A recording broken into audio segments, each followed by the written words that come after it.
Hello, today is 8th of December 2021.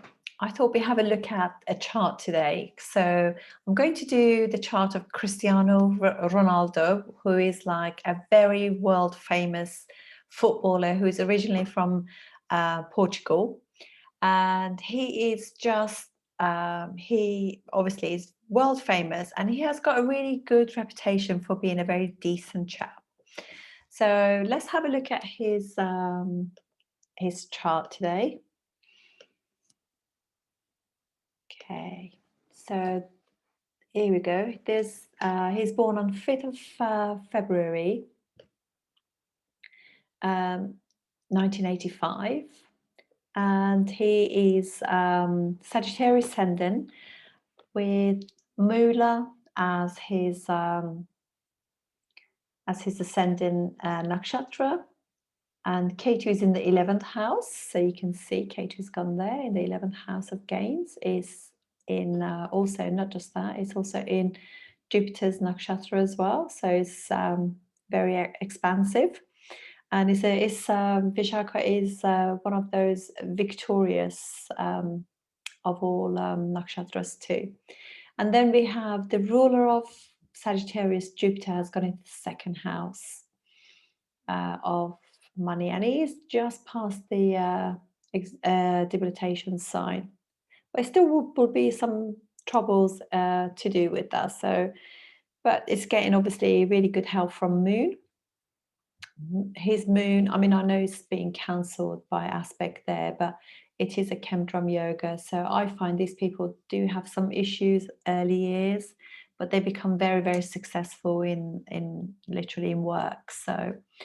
And he's also in Mercury Nakshatra, and Mercury in Capricorn is sitting in Moon's Nakshatra. And funnily enough, in the skies at the moment, Saturn is sitting right on top of his Mercury. So he's probably not playing as much as he likes to play. So let's have a quick look at his chart and just very, very simple, basic things. So first house rule in the second house, Jupiter. So it's going to give him quite a lot of gains, and also nakshatra ruler in the 11th house as well. 11th house is all about like desires. It 3rd, 7th and 11th trinal houses are all to do with desires and gains in life. That's what he wants. And Jupiter being in the second house, so he wants to work hard and then also enjoy the material things in life. And so, and he's sitting there with Jupiter is 1st and 4th lords. So he's obviously has an appeal. People in his country see him as somebody of the family, you know. So there's love of the nation for him there. And Mercury, he's his 7th and 10th house ruler, sitting with the 1st house ruler. So that creates a really good, all forms of yogas going on there. And Raja yogas, and also because they occur in the second house, they're also good for as done yogas as well, you know, 1st house ruler in the second house, and also you know, 1st house ruler sitting with the 10th house ruler or 7th house ruler, so forth. And also 9th house ruler is sitting in the second house. That's a really good done yoga too. And when you have a combination of 9 and 10, that's a really high quality Raja yoga. And then we have Venus, which is his 6th house ruler and 11th house ruler in the 4th house. Now, competitive sports are ruled by the 6th house, but sports generally is 5th house. But he has a combination of 5th and 6th house rulers in Pisces, the 4th house. So this obviously means he has Venus, which has got directional strength in the 4th house. So he has the love of his nation. And also Mars sitting there, so he's very, very competitive. And if you look, there is like a planetary war between Mars and Venus. Venus does win though, because Venus is the brightest star. But so it just means also that he's very when Venus is exalted like that, it means that the person, because you can play a lot of sports, but if your body doesn't recoup from it or regenerate well, then it's really not good. So his Venus being an exaltation sign, it also means that his body recovers from all the intense exercise really well. And notice that Mars is also aspect in the 10th house, giving lots of strength to that house. And it is also 5th house ruler aspect in the 10th house. So that's again a really successful yoga there. Rahu is also sitting in Aries, so expanding, working just like Mars will be there. So very strong, acting like a strong Mars. And Ketu sitting in Libra, acting as a really strong Venus for gains. Saturn is sitting in 12th house, and Saturn does pretty well in the 12th house. And it's sitting in own nakshatra in Scorpio. And one of the good things about his chart is that there is no aspect from Mars to Saturn or Saturn to Mars. That's quite nice. Although Saturn is sitting in Mars nakshatra, house, but it's sitting in its own nakshatra, so it's quite strong.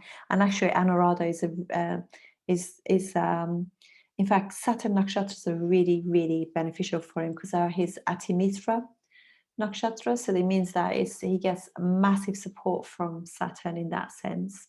So, and because Venus and Mars are both sitting in there, so you know that he's going to, those planets are working like Saturn sitting there. And because Saturn is such a strong nakshatra for Ashelesha moon, then it just makes everything work so much better.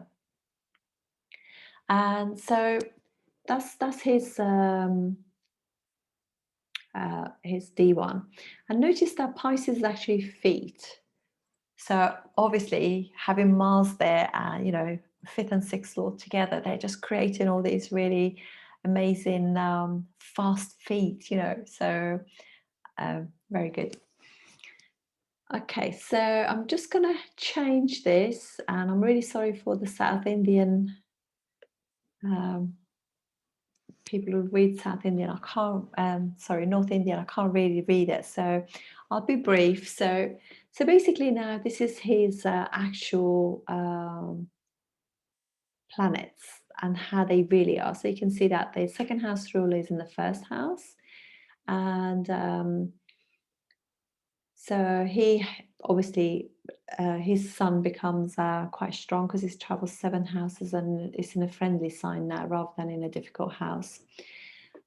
Saturn again struggles a little bit, and it's in Ketu nakshatra. And when I looked, I think Ketu is one of those. So Saturn is going to work well for him because Ketu is a good nakshatra for him. However, it just means that he's just got some sort of humility and he's quite humble, having Saturn in Leo.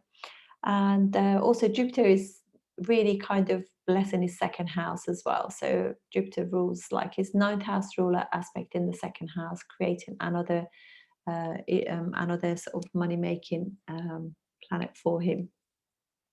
And if you look now, it's obviously Venus is debilitated here in debilitation sign, but not at a degree. It's and Venus is debilitated in Chitra really, rather than in Hasta. But if you have a look that what's happening, both those planets, Venus and Mars, have gone 7 houses into his 3rd house of games. You know, so 5th house rule of games in the 3rd house, so that's quite good in terms of gives. Also Mars has got the strength to work in the third house. 3rd house needs a lot of energy, a lot of effort and courage, and he is Mercury and Mars are working as though they're actually in their own houses.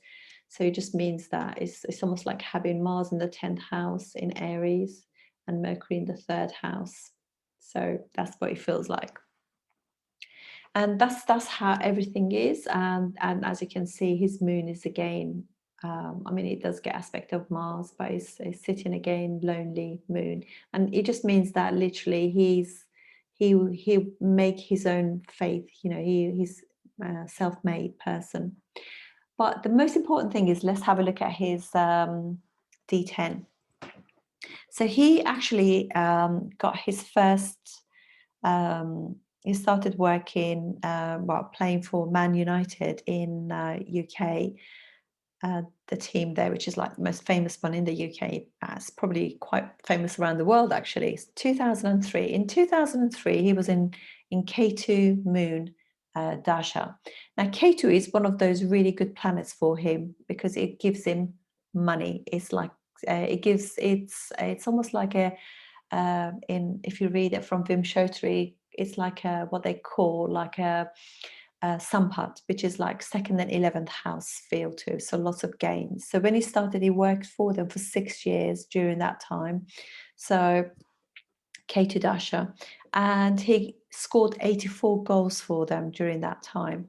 So if we go to Ketu, so you notice Ketu is in his 4th house. So it meant that he'll have to leave his homeland because obviously 4th house for anyone, you can always look at his homeland, but it's obviously his Aries ascendant anyway, and he's in Ashwini, so he's fast, you know.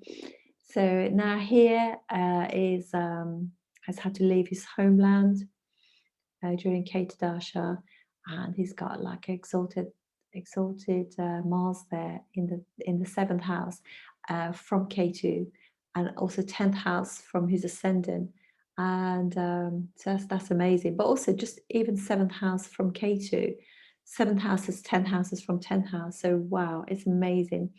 And from the Ketu Dasha, if we count it from there, Venus, which is the 4th lord and 11th lord, also sitting there as well.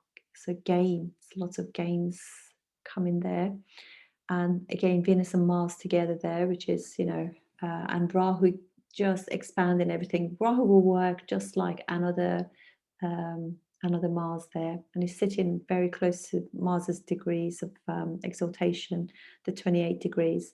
And then we have Mercury here. So Mercury for him is a 3rd and 12th house ruler there. So this is like games with, you know, teams and things. And so you can see that it's pretty amazing, really. His 7th house, lots of success. And people see him as friendly. People see him as somebody who's like really disciplined about his sport, and also very amiable because he's got Venus there as well. And then from there, obviously, you have an exalted sun in the 10th house. That's amazing. It's like his 2nd house ruler in the 10th house from Ketu. And ruler of his 7th house is in the 2nd house as well, with Moon, which is the 1st house ruler. So multiple things going on. And also in from Ketu, he has 9th house ruler in the 5th house, Scorpio, for Jupiter. So that's pretty amazing. And then for Venus, 2009, he joins Real Madrid, and it's his Venus period, and he's still in his Venus period because obviously it's a very long dasha. And so it's quite interesting, really, because his Ketu in his D1 is sitting in Jupiter. So it kind of has got, although Ketu is a good planet for Ashelesha moon, but so is Jupiter where he is sitting. So that dasha, Ketu dasha, was amazing for him.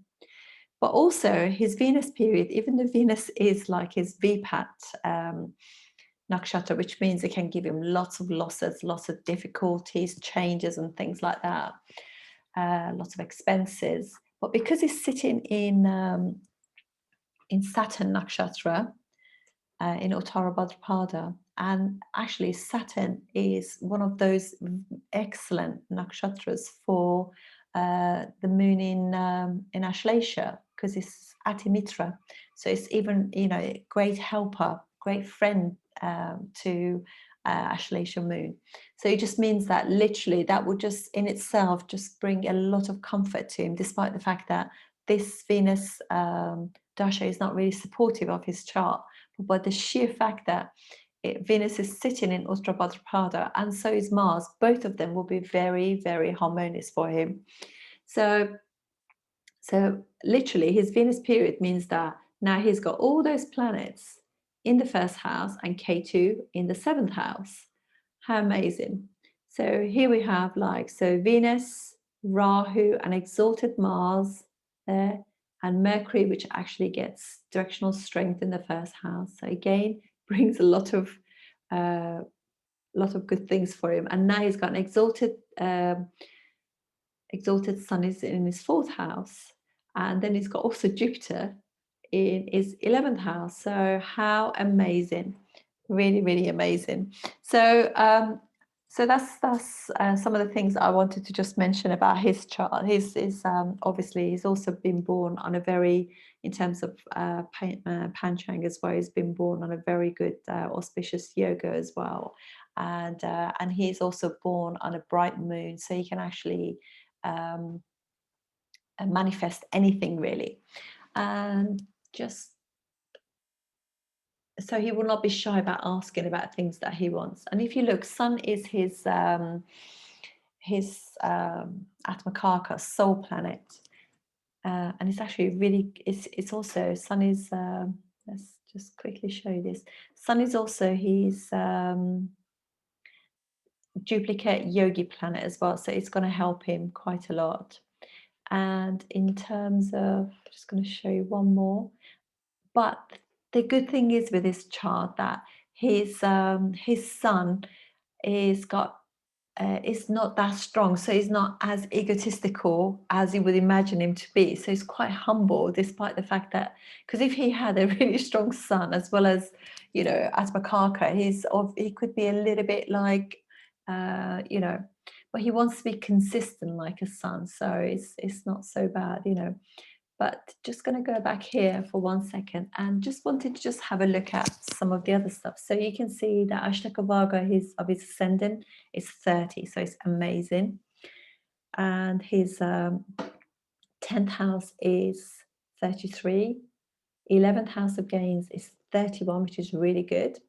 And also 35 for his 12th house. So it just means that he doesn't go and waste all his money. He's very good at actually realizing what is important to look after it. And his 2nd house of money and resources is 30 as well. So he's always going to be wealthy, and he's not going to be like wasting his money as such. So that's it, folks. I hope that was good. I just thought I'd just do that. And I'm going to start doing the 2022 forecast for all the ascendants. Thank you very much for supporting me. And I was just going to suggest that those of you who actually have had readings with me, I was thinking about doing either between Christmas and New Year or very early in January, do like a little live session where we do, maybe we can do like 2 or 3 famous peoples. We can do their charts and read the chart together and just see that, trying to consolidate some of the very basic knowledge that you might have and read the chart together. And if I can help you with anything, I'll be very happy to. I'm very thankful for those of you who've had readings with me and those of you who support me. And I look forward to seeing you on the next video. Thank you very much.